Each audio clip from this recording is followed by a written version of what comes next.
The growing availability of digital media has had a huge impact on the cultural discourse. It has revolutionized the types of content available to us and our methods of accessing this content. But how much is the act of viewing changing us? Digital media aims to emotionally stimulate us, shows are crafted to take people on a journey, experiencing high peaks and moments of sadness. The emotional range in 1 hour's television viewing is often more intense and varied than that available from everyday life. Could this constant access to emotional stimulation be desensitizing us to the rest of our life? It's widely accepted that a drug user builds a tolerance to serotonin-releasing drugs. So are we building a tolerance to serotonin-releasing TV shows? And how is this affecting the rest of our lives? Are we increasingly needing the highs and lows of artificial drama to connect with our emotions?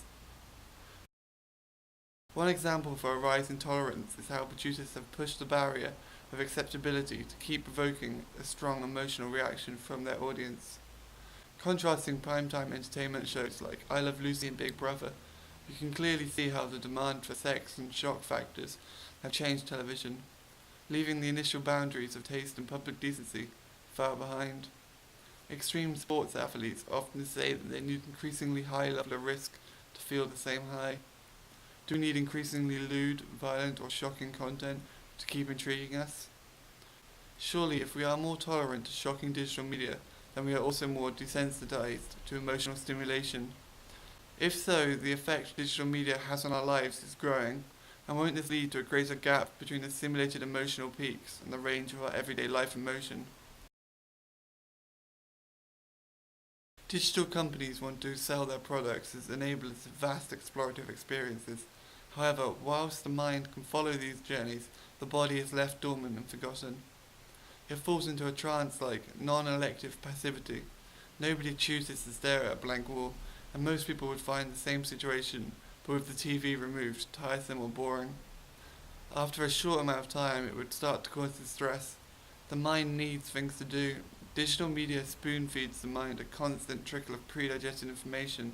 This information is not a dialogue. We don't need to exercise the cognitive side of our brain. Just take in stimulus like a sponge. This puts your life on pause.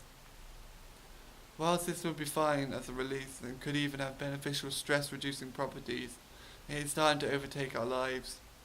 A recent study by Ofcom found that UK adults spend on average 8 hours and 41 minutes per day on media devices. We spend more time per day on digital devices than we do asleep. We are constantly learning, and our lives are moulded by the environments and challenges that we choose to face. What then if we dedicate huge portions of our time to this near vegetative state? Are we becoming accustomed to processing information in one form, expecting to be spoon-fed and entertained? Do dialogues like interacting with other people become more strenuous or less accessible? This new golden age of entertainment seems to have people caught in a fever of X-Factor vote-ins and rainforest bug-eating. This new media is so easy to consume, it is a constantly available escape, with no pressure to think. Just sit there and have your emotions generated for you. But how far are we being changed by the act of consuming this content? Are we becoming digitally dependent?